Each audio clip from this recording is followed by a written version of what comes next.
हमारे बीच रावत जी हैं और आज उनका फेयरवेल है। एक बड़े खुशी की बात है और साथ साथ में हमारे लिए गम की बात है। मैं चाहता हूँ कि थोड़ा आराम भी कर ले सर, लेकिन सर का नेचर ऐसा है नहीं, बहुत ही एक्टिव है, डायनेमिक है। तो सर ये क्वेश्चन मैं जरूर करूँगा आपसे। बहुत सारे लोग कम एज के हैं और इसके बावजूद बहुत कम उम्र एक्टिव एनर्जेटिक नहीं रह पाते, लेकिन आपके अंदर जो जज्बा देखते हैं ये भी मतलब जेन्युइन क्वेश्चन है। ये आप किस तरह से मतलब अगर 1 बजे रात में इनको कोई फोन आ जाए ना, उत्तरकाशी आ जाइए, सर इतने एक्टिव है कि 1:30 बजे रात में तैयार हो जाएंगे और उत्तरकाशी 6 बजे पहुंच जाएंगे। ये दिन जो है जो अपना करिश्मा दिखाया है, तो रिटायरमेंट के दिन एग्जाम की ड्यूटी कर रहे हैं, ये मतलब अपने आप में पूरी उस शिक्षा व्यवस्था के लिए एक एग्जाम्पल पेश कर रहे हैं लोगों को। तो सर आप इससे बताइए कि एनर्जी लेवल जो आपका ये हाई है, ये रियली मार्वेलस है, मतलब ये कोई एग्जैजरेशन नहीं है, अतिशयोक्ति नहीं, सही में मैं कह रहा हूँ। तो आप हमें इस पे आप ये बताइए कि कैसे आप मतलब इतना डायनेमिक रह पाते हैं। धन्यवाद डॉक्टर अफरोज, आपने बहुत अच्छा ये प्रश्न किया कि आप इतने एनर्जेटिक कैसे रहते हैं। तो मैं पहले शुरुआत में आऊँ कि मैं एक अध्यापक का पुत्र हूँ। मेरे फादर भी अध्यापक रहे, हालांकि मैं हायर एजुकेशन में हूँ, लेकिन वो बेसिक प्राइमरी और जूनियर हाई स्कूल के प्राध्यापक थे। और ये एनर्जेटिक रहना और काम के प्रति वफादारी, ये मेरे फादर ने ही मुझे सिखाई है। हम 4 भाई हैं और चारों भाइयों ने जो मुकाम हासिल किया वो केवल अपने फादर के पद चिन्हों के कारण ही किया। रही काम की बात, तो मैं बहुत छोटी एज में ये सर्विस पे आ गया था और बहुत छोटी एज से ही बहुत सारी जिम्मेवारियों का निर्वहन किया। और एजुकेशन जैसी संस्था में काम करना पहले और आज, जो पहले वाला जो सिस्टम था और आज का जो सिस्टम है, उसमें बहुत सारे चेंजेस आ गए। आज अगर सच बोलूं तो कुछ ही लोग काम करना चाहते हैं और ज़्यादातर लोग जो ये चाहते हैं कि वो काम से बचना चाहते हैं कि मैं ये काम न करूं, ये जिम्मेवारी को सहन नहीं करूं, ये नहीं करूं। लेकिन सबसे बड़ी चीज़ होती है कि एनर्जी तभी आती है जब आप अपने कलीग के साथ, जो आपके अपने कलीग या अपने साथी हैं, उनके साथ बहुत अच्छा व्यवहार बना के रखेंगे। एनर्जी स्वयं नहीं आती, एनर्जी आती है अपने साथियों से। जिस तरीके से परिवार, हम समाजशास्त्र के आदमी, जिस तरीके से परिवार का जो माहौल बनता है वो हेड ऑफ द इंस्टीट्यूशन से बनता है। लेकिन हेड ऑफ द इंस्टीट्यूशन अगर दबाव में रहेगा या दबाव देगा तो काम नहीं हो सकता। और जो व्यक्ति के अंदर जो एनर्जी होती है, व्यक्ति के अंदर जो क्षमता होती है, व्यक्ति के अंदर जो ऊर्जा होती है, उसका वो सही तरीके से उपयोग नहीं कर पाया। और कुछ नेचर की बात भी होती है कि मैं शुरू से ही एक आदत जैसी बन गई है, और जिस दिन कोई काम हो या बहुत अर्जेंट निकलना हो तो ईश्वर की एक ऐसी कृपा है कि आज तक मैंने कभी भी अपने जीवन में अलार्म का उपयोग नहीं किया। लगाता जरूर हूँ, लेकिन बचता तब है जब मैं तैयार होकर घर से निकलने लगता हूँ। और कभी कभी तो आधे रास्ते में अलार्म को बंद करना पड़ता है।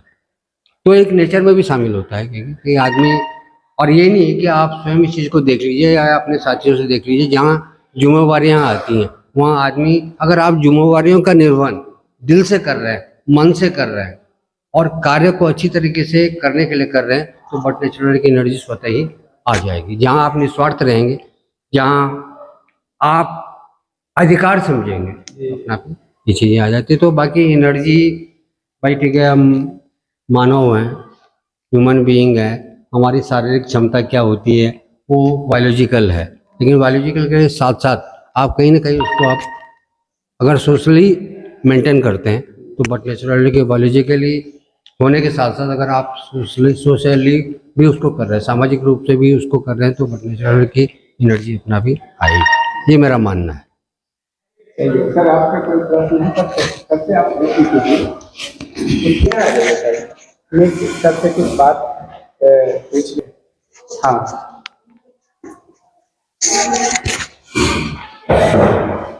डॉक्टर रावत सर, आपका बड़ा लंबा हो रहा है, लगभग 48 वर्षों तक आपने उच्च शिक्षा के क्षेत्र में अपना योगदान दिया है। आप हम लोगों के लिए क्या संदेश देना चाहते हैं, यह मेरा आपसे कहना है। धन्यवाद शुक्ला सर। आपसे मेरा नज़दीकी परिचय तो जब मैंने डोईवाला ज्वाइन किया तभी हुआ। हालांकि आपके अनुसार ही आप मेरे क्लास फेलो रह चुके हैं। जब मैं जोशीमठ में था तो हमारे लिए रिफ्रेशर कोर्स करना आवश्यक था, तो आपने और मैंने इन्वायरमेंट साइंस का refresher course HMB Garhwal university से साथ ही किया। और आप मेरे नेचर से बहुत भली भांति परिचित रहे होंगे और मैं आपके नेचर से बहुत भली भांति परिचित हूँ। और कहते हैं कि पहला परिचय जो होता है, और अगर वो परिचय अच्छा हो, स्वाभाविक हो और दिल से हो तो हमेशा बना रहता है। और वही जब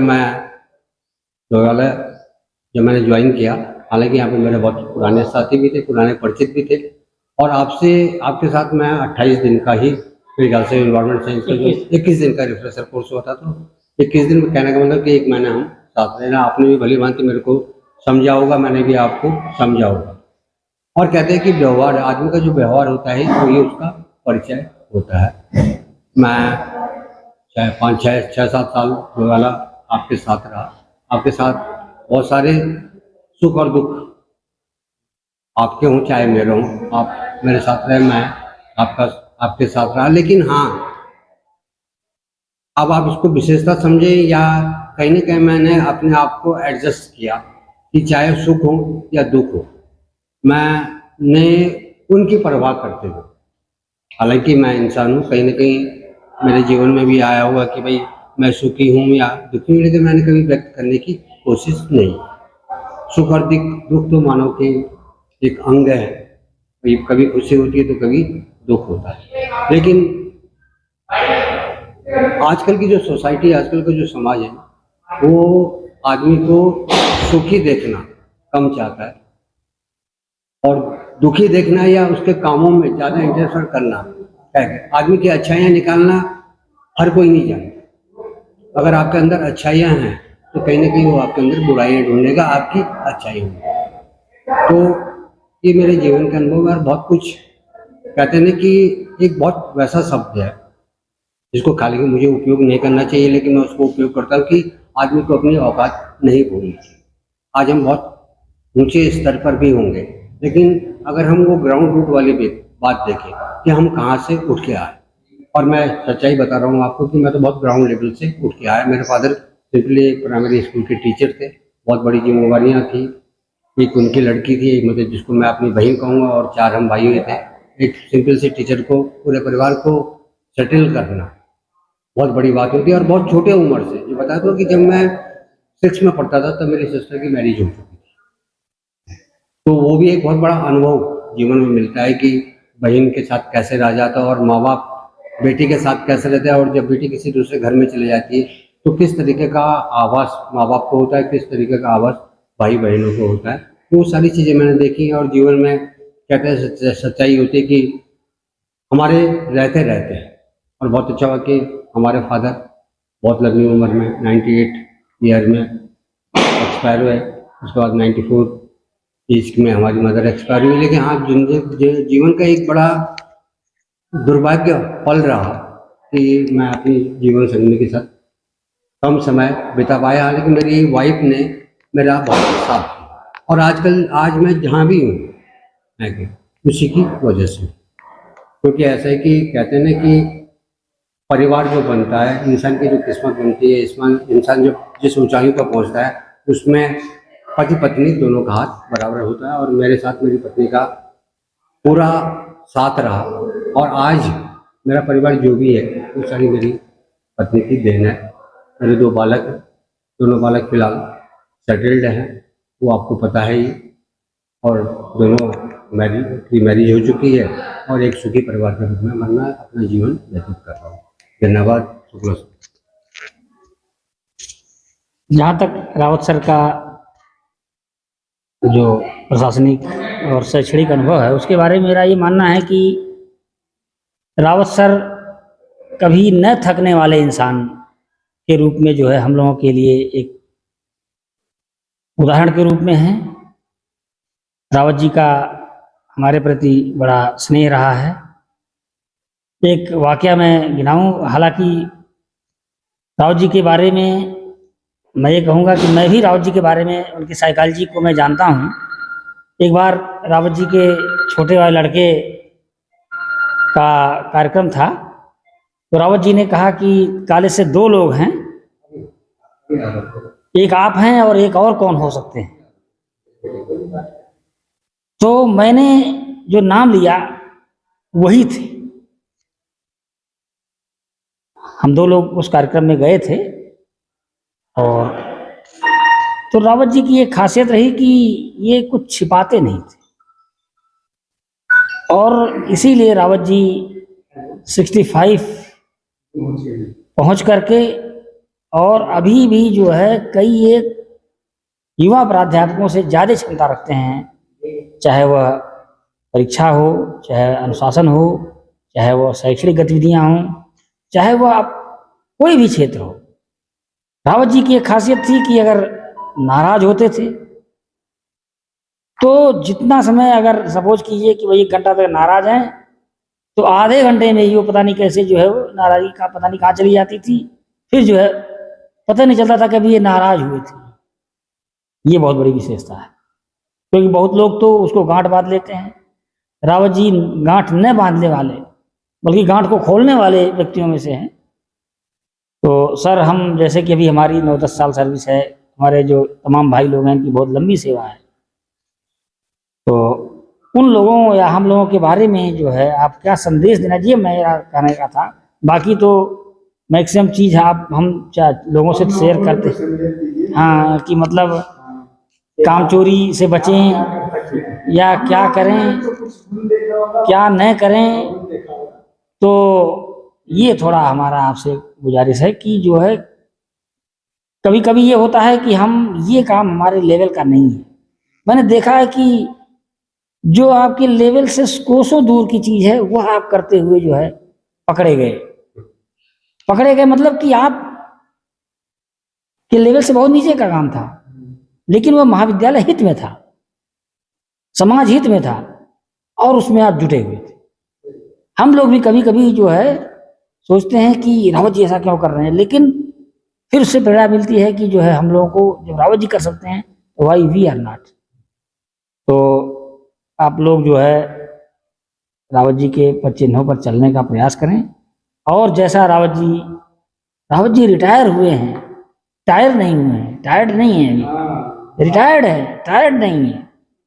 और रावत जी जब इस महाविद्यालय में आए तो तमाम समस्याओं का समाधान जो आदमी श्रीनगर जा करके नहीं करा पाता था, यही फोन से ही। मैं तो वही कहता हूं कि रावत जी के बिना जो है यहाँ का काम जो है कैसे होगा, उसके लिए रावत सर को तैयार रहना पड़ेगा कि जो है इनका फ़ोन नंबर हम बच्चों को तो अवश्य देंगे, या तो ये अपना नंबर चेंज कर लें, और नहीं तो जो है महाविद्यालय के विद्यार्थियों और हम लोगों के हित के लिए अपना योगदान देते रहेंगे। तो राव जी, आप हम लोगों के लिए और हमसे भी कम उम्र के लोगों के लिए आप क्या कहना चाहेंगे? मेन ये आपके मुँह से जो है। धन्यवाद प्रोफेसर शुक्ला।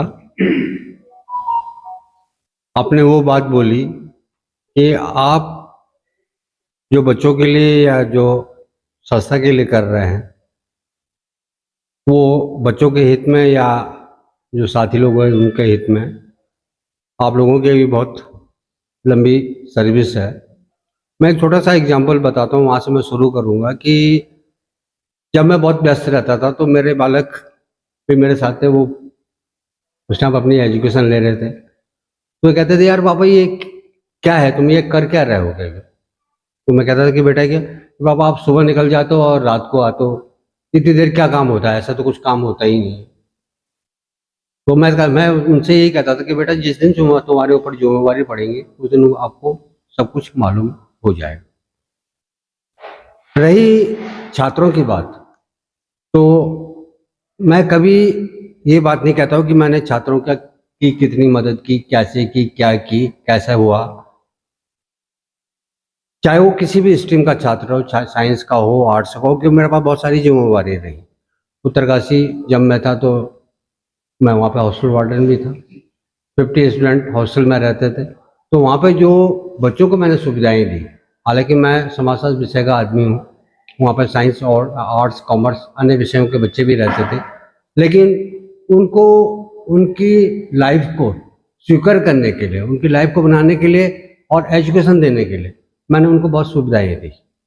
और मुझे खुशी होती है, चाहे वो हायर पद पोस्ट पे हों, चाहे लोअर पोस्ट पे हों, आज भी बच्चे अपना जीवन यापन कर रहे हैं और बहुत अच्छी पदों पे हैं, चाहे वो पुलिस सर्विसेज हों, चाहे वो आर्मी सर्विसेज हों, चाहे वो बैंक सर्विसेज हों, चाहे वो समूह गौ की सेवाएं हों, चाहे वो PCS सर्विसेज हो। मैं यही नहीं कहूँगा कि मेरे बच्चे IAS निकले या कहीं DM बने, लेकिन अगर बच्चों को आप गाइडलाइंस देंगे, बहुत सारे बच्चों ने हमारे नेट JRF निकाला, बहुत से लड़कों ने PhD करी और आज जिस पद पर हम हैं उसी पद पर वे भी हैं।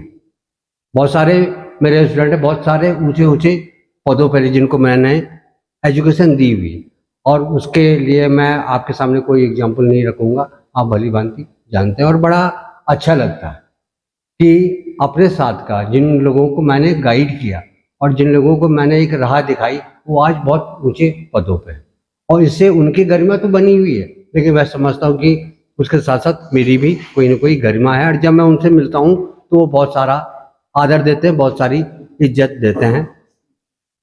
रही छात्र हित में काम करने की, अब जब तक मैं हूँ, कभी भी कोई भी आदेश देंगे, कोई भी निवेदन करेंगे, मैं उसको पूरा करूँगा।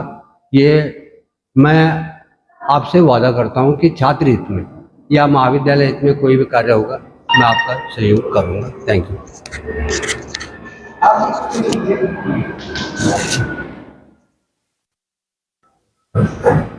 मैं रावत सर के साथ पिछले 4 साल से एसोसिएटेड हूँ। रावत सर 2019 में यहाँ पर आए थे, 2017 में यहाँ पर आए थे, तो काफ़ी साल से मैं इनके साथ एसोसिएटेड हूँ। और बाकी सभी लोग जानते हैं उनका जो नेचर है वो मल्टी डायमेंशनल है और बहुत वर्सेटाइल हैं, एनर्जेटिक हैं। क्योंकि अब वो रिटायर हो रहे हैं तो मैं उन्हें शुभकामनाएं देता हूं उनके आगे के जीवन के लिए। लेकिन इन सालों में मैंने जो इनका जाना है, I have known him as a sociologist, I have known him as a human being and I have also known him as a professional. तो इन 3 चीज़ों डिफरेंट एस्पेक्ट्स हैं, लेकिन मैंने इन तीनों में इनको बखूबी अपने कार्य को अंजाम देते हुए देखा है। तो मैं इनसे पूछना चाहूँगा कि इन्हीं 3 कैटेगरीज में हम लोगों के लिए, क्योंकि हम अभी बडिंग सोशियोलॉजिस्ट हैं, as a sociologist, as a human being और एज अ ट्रू प्रोफेशनल, हम लोग आगे के जीवन में कैसे इन चीज़ों को इम्बाइब करें, हमको कुछ गाइड कीजिए आप sir. Thank you doctor Anil Bhatt. मैं जब डोईवाला मैंने ज्वाइन किया था 2017 में, मेरे लिए नया महाविद्यालय था। तो होता है कि जिस नई जगह पर मैं जा रहा हूँ तो वहाँ मुझको मेरे कैसे कलीग्स मिलेंगे। हालांकि इस महाविद्यालय में मेरे पुराने साथी जो मेरे साथ उत्तरकाशी रह चुके थे, जो मेरे साथ जोशीमठ रह चुके थे, वो भी इस महाविद्यालय में अपनी सेवाएं दे रहे थे। तो बहुत सारी बातें होती हैं, जब कोई किसी नई जगह जाता है तो सोचता है कि मुझे पता नहीं किस तरीके के लोग मिलेंगे, कैसा माहौल मिलेगा। खैर, मेरे ज्वाइन करने के बाद मुझे सारी चीज़ें पता हो गई थी कि मैं समाजशास्त्र विषय में हूँ, मेरे विषय में कितने आदमी हैं, किस तरीके के आदमी हैं, क्या उनका नेचर है, बच्चों से उनके किस तरीके के संबंध हैं, वो जो छात्रों को शिक्षा देते हैं उसका क्या स्तर है। तो जब मैंने यहाँ ज्वाइन किया तो अगर सच बताऊँ तो मुझे महाविद्यालय थोड़ा सा अच्छा नहीं लगा, क्योंकि इससे पहले मैं जिस महाविद्यालय में था वो बहुत पुराना महाविद्यालय था, बहुत बड़ा महाविद्यालय था, PG महाविद्यालय था। और जिस तरीके से डोईवाला महाविद्यालय का नाम था तो मुझे थोड़ा सा लगा कि नहीं, मैं सही महाविद्यालय में नहीं आया। लेकिन कहते हैं कि जब आप कहीं भी अपनी सर्विस ज्वाइन करते हैं और अपने कलीग्स के साथ चलकर काम करना चाहते हैं, छात्र हित में काम करना चाहते हैं, महाविद्यालय हित में काम करना चाहते हैं, तो सभी लोग परस्पर जुड़ना प्रारंभ कर लेते हैं। मेरे विभाग में मेरे 2 colleague doctor Afroz, doctor Anil Bhatt थे। पीजी क्लासेस मेरे यहाँ चलती थी। शुरू में थोड़ी छात्र संख्याओं में कमी थी, क्योंकि डॉक्टर अफरोज और डॉक्टर अनिल भट्ट ने भी बहुत लंबा टाइम उनको यहाँ ज्वाइन किए हुए नहीं हुआ था। लेकिन उनके सहयोग से, उनके कार्य करने के तरीके से धीरे धीरे विभाग में छात्रों की संख्या बढ़ने लगी। और कहते हैं कि छात्र पढ़ने के लिए महाविद्यालय में आता है। जिस तरीके से मैं एक हल्का सा एग्जाम्पल देता हूँ कि पुस्तकालय होता है, पुस्तकालय में, लाइब्रेरी में किताबें होती हैं। किताबें केवल देखने के लिए नहीं होनी चाहिए, बल्कि में पढ़ने के लिए होनी चाहिए। बहुत अच्छी रेफरेंस बुक है आपके पास है, बहुत सारे इंसाइक्लोपीडिया आपके पास हैं, बहुत सारे जर्नल्स आपके पास हैं, बहुत अच्छे ऑथर्स की किताबें आपके पास हैं, लेकिन अगर आप उनको खोलेंगे नहीं तो दिमाग उनको चढ़ जाएगी। तो उसी तरीके से एक अध्यापक का भी काम होता है। और एक अध्यापक को भी सोचना चाहिए कि मैं जिस पद पे हूँ और मेरे जो साथी हैं, मेरे जो कलीग्स हैं, मैं उनके साथ किस तरीके से ट्रीट करूँ। और जहाँ तक मुझे विश्वास है कि मेरे कलीग शायद मेरे साथ उनका बहुत अच्छा अनुभव रहा होगा, या पुराने जो मेरे साथी थे जिनमें मैं बहुत सारी चीज़ों की बात करी, कुछ यूनिवर्सिटी में चले गए, कुछ कहीं अन्य ट्रांसफ़र हो गए, जिनमें डॉक्टर महावीर रावत हैं जो यूनिवर्सिटी में चले गए, डॉक्टर SK कोडियाल यूनिवर्सिटी में चले गए, डॉक्टर SP सती हैं यूनिवर्सिटी में चले गए है, और कुछ जो पुराने साथी थे वो हमारे साथ हैं, जिनमें डॉक्टर नूर हसन है, डॉक्टर राखी पंचोला है जो मेरे साथ जॉब कर चुके हैं, डॉक्टर दीपा शर्मा थी मैथमेटिक्स में जो मेरे साथ उत्तरकाशी में, बहुत सारी अन्य कामों में भी मेरे साथ रही है। और आज जिनके साथ मैंने काम किया हुआ है, अधिकतर उनमें लोग प्रिंसिपल हो गए, UG प्रिंसिपल और PG प्रिंसिपल। लेकिन फिर भी वो कभी भी कोई समस्या आती तो वो जरूर मेरे से कांटेक्ट कर लेते कि सर यहाँ पे ऐसा है, कोई किस तरीके से या कैसे इस समस्या का हल निकाला जाए। तो ये डिपेंड करता है आपके अपने व्यवहार पे, आपके अपने काम करने के तरीके में। अगर आप सही हो तो सब कुछ सही है। अगर आप किसी के बारे में कुछ गलत सोचते हो या गलत समझते हो तो बट नेचुरल वो भी आपके बारे में गलत सोचेगा, गलत समझेगा, टिट फॉर टैट। अगर आप ठीक हैं, बोलने वाला तो बोलेगा ही, बोलने वाला तो कमियां निकालेगा, और कमियां निकालना मेरे हिसाब से बहुत अच्छी बात है। अगर आप पे कमियां निकाली जाती है इसका मतलब कि वो आदमी आपके काम से खुश नहीं है, इसलिए वो कमियां निकाले। मैं आप सारा काम कर रहे हैं, उसके बाद भी आपके कामों में कमियां निकाली जाती हैं, इसका मतलब कि वो कहीं ना कहीं से आपके कार्यों से जेलसी रखता है, या आप में कमियां निकालना चाहता है, मतलब आपके कामों से खुश नहीं है। इसलिए सही तरीके से, सच्चे तरीके से अपने काम करो। बाकी बोलने वाला का, कहते हैं ना कि बोलने वाला का मुंह किसी ने नहीं रोका। Thank you doctor Anil Bhatt, मेरी समस्त शुभकामनाएं।